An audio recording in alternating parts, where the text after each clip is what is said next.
नमस्कार दोस्तों, हमारी आज की कहानी है जंग बहादुर। इसे लिखा है महादेवी वर्मा ने। तो चलिए कहानी शुरू करें। जंग बहादुर। बादामी रंग के पुराने कागज के टुकड़े पर लिखी हुई रसीद उंगलियों में थामे हुए जब मैं कुलियों के चित्रगुप्त अर्थात ठेकेदार की ओर से मुंह फेर कर बाहर बुझने से पहले जल उठने वाले दीपक जैसी संध्या को देखने लगी, तब उन्हें अपनी अधीनस्थ आत्माओं का लेखा जोखा और अपनी महत्ता का वर्णन रोकना पड़ा।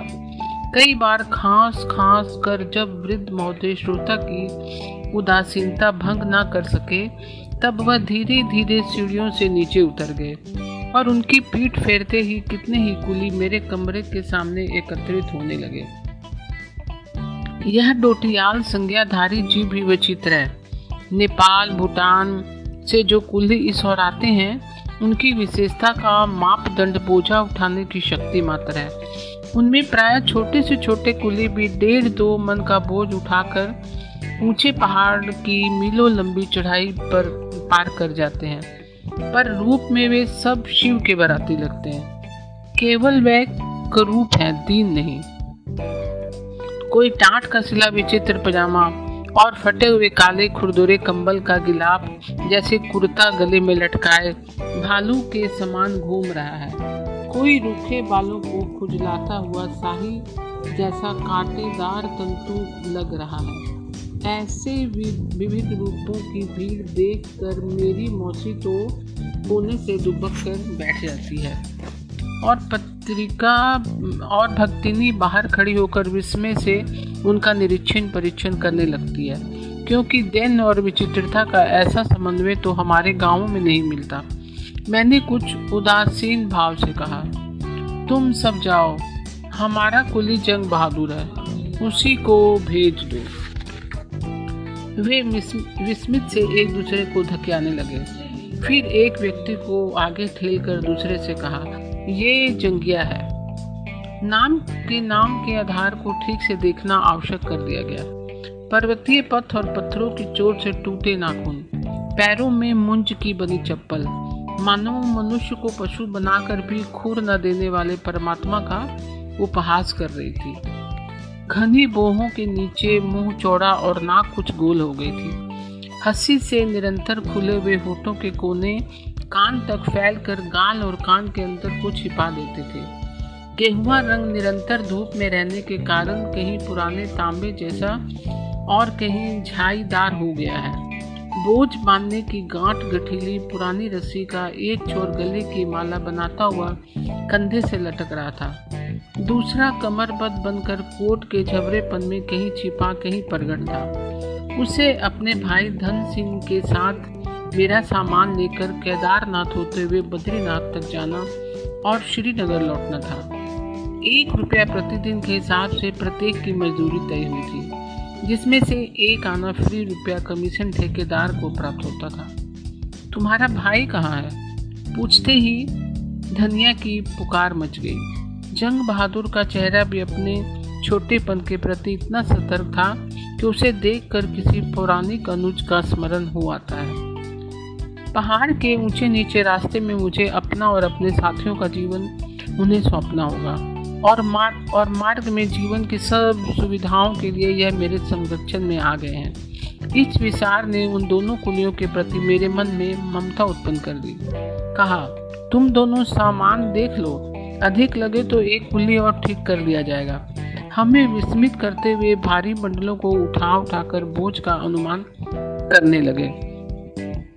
मैं पैदल ही लंबी पर्वतीय यात्राएं कर चुकी हूँ, जिनमें सफलता का मूल मंत्र सामान कम रखना ही माना जाता है, अतः इस संबंध में मुझसे भूल होना संभव नहीं।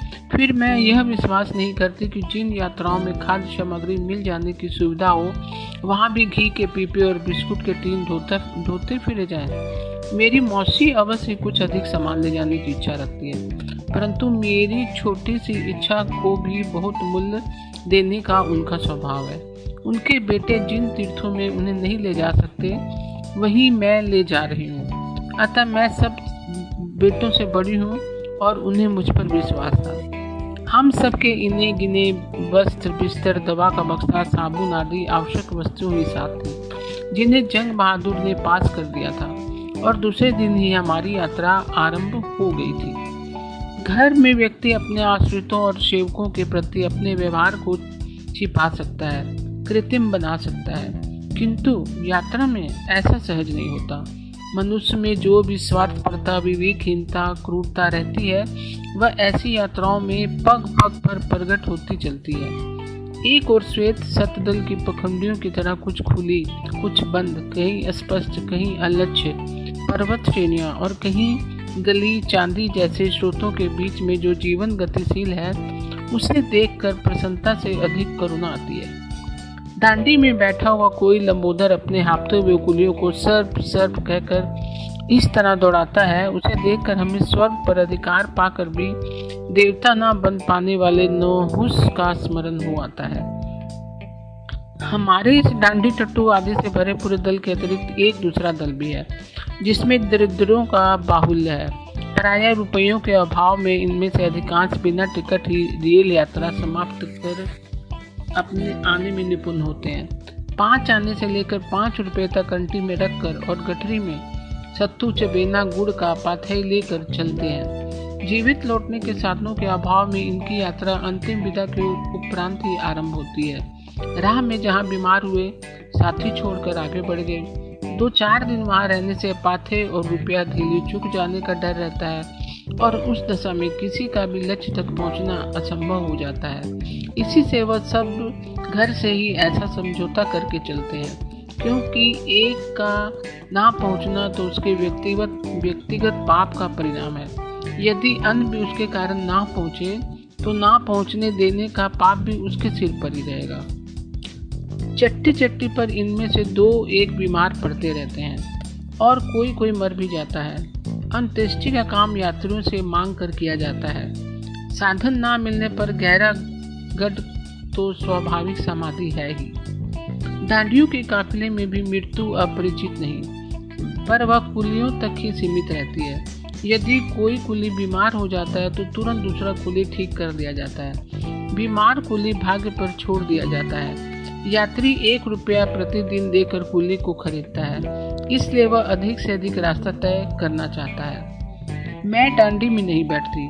कुलियों के साथ हमारा व्यवहार प्रेम पूर्वक रहता है। इसी से कुली हमारे स्नेहशील साथी बन गए हैं। हमारे दोनों कुलियों के पास 2 टाट के टुकड़े और 1 फटी काली कंबली थी। मलिन बिना धुले कपड़ों में भी उन दोनों भाइयों का स्वच्छता विषयक ज्ञान खो नहीं गया था।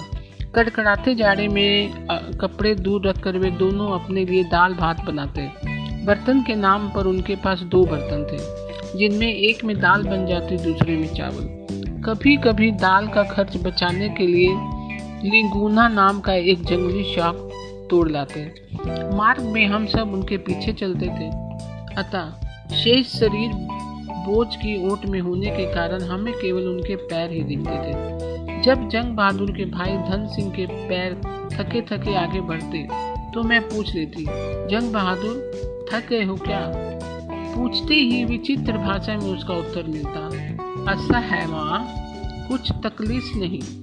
अच्छा, और तकलीफ शब्द के अपभ्रंश रूप को सुनकर आश्चर्य होता है। जीवन में बहुत छोटी अवस्था से ही मैं माँ का संबोधन और उससे उपयुक्त ममता का उपहार पाती रही हूँ। उन पर्वत पुत्रों के माँ संबोधन में जो कोमल स्पर्श और ममता की सहन स्वीकृति रहती थी, वह अन्यंत्र दुर्लभ रही है। आधी पदरी पहुंचकर धन सिंह चट्टी के एक कोने में जाकर लेट गया और उसे जोर से बुखार चढ़ गया। मैंने उसे दवाई दी। जंग बहादुर जानता था कि उसके भाई की जगह दूसरा कुली ले लेगा, पर वो उसे छोड़कर कैसे जाए। धनिया बीमारी की दशा में अकेला लौट नहीं सकता था। कुछ दिन ठहर जाने पर रुपया समाप्त हो जाता और दूसरा बोझ मिलना अनिश्चित था। उसने फिर भी निश्चय किया कि 2 नए कुली बुला लाएगा और भाई की सेवा करेगा। धन सिंह ने अपने भाई का मुख देख कर ही उसका निश्चय जान लिया। सवेरे झरने से हाथ मुँह धोकर लौटने पर मैंने जंग बहादुर को नए कुल्लियों के साथ प्रतीक्षा करते पाया और धनिया को कपड़े की पट्टी से सिर कसकर बोझा संभालते देखा। मैंने पूछा, क्या तुम अच्छे हो गए? उसने कहा कि वह चल सकेगा, उसके ना जाने से उसके भाई का भी नुकसान हो जाएगा। उन दोनों चचेरे भाइयों के स्नेह भाव से कुछ क्षण के लिए मुझे मूक कर दिया। मैं 2-3 दिन वहां ठहर कर उन्हीं के साथ यात्रा करूंगी, यह सुनकर उन दोनों के मुख पर विस्मय का भाव उदय हो आया। धन सिंह तीसरे दिन अच्छा हो गया और चौथे दिन हम फिर चल पड़े। धन सिंह संकोची होने के कारण बातचीत कम ही करता था, पर जंग बहादुर जब तब बैठकर अपने परिवार की बातचीत करता रहता था। परिवार में जीविका का साधन ना होने के कारण वो बचपन से ही अन्य पुलिस साथियों के साथ इस ओर आने लगा है। जंग बहादुर अनेक बार आपत्तियों में पड़ चुका है, क्योंकि वह अधिक कमाने की इच्छा से दूर दूर की यात्राएं ही नहीं करता, एक सीजन में कई यात्राएं भी कर डालता है। 2 वर्ष पहले उसका विवाह हुआ है। 2 माह का उसका एक पुत्र है, जिसके लिए उसने टोपी भी खरीदी है। बद्रीनाथ की ओर मेरी यह दूसरी यात्रा थी। इसी से मैंने कम से कम समय से प्रशांत अलकनंदा के तट पर बसी उस अलकापुरी में पहुंच जाने के लिए केदार का पथ छोड़ देना ठीक समझा, जिन्होंने 5 जल की धाराओं से घिरा और रंग बिरंगे फूलों में छिपे चरणों से लेकर शून्य नीलिमा में प्रगट मस्तक तक सफेद हिम में समाधिस्थ केदार का पर्वत देखा है, वे ही उसका आकर्षण जान सकते हैं। मीलों दूर से ही वह उज्जवल शिखर आमंत्रण के समान खुला दिखाई देता है। रुद्रप्रयाग पहुंचकर कुछ साथी इतना थक गए कि इतनी लंबी चढ़ाई के लिए साहस न बांध सके। वास्तव में बद्रीनाथ के पर्वत शिखर से केदारनाथ का शिखर केवल 2.5 कोस के अंतर पर स्थित है, पर वहां तक पहुंचने में पूरे 9 दिन का समय लगता है। 9 दिन चले 2.5 कोस की कहावत के मूल में संभवतः यही सत्य है। मैंने वहां जाने का निश्चय कर दिया। तब विशेष थके साथी रुद्रप्रयाग में हमारी प्रतीक्षा और विश्राम करके एक पंथ 2 काज करने को प्रस्तुत हो गए। जाने वाले सामान के साथ एक कुल्ली पर्याप्त था, अतः दूसरे का समाधान आवश्यक था। मेरी व्यक्तिगत इच्छा थी कि दूसरा कुल्ली वहां विश्राम करे और 18 दिन पश्चात हमारे साथ चले, पर जंग बहादुर माजी का मुफ्त में 18 रुपया कैसे ले ले।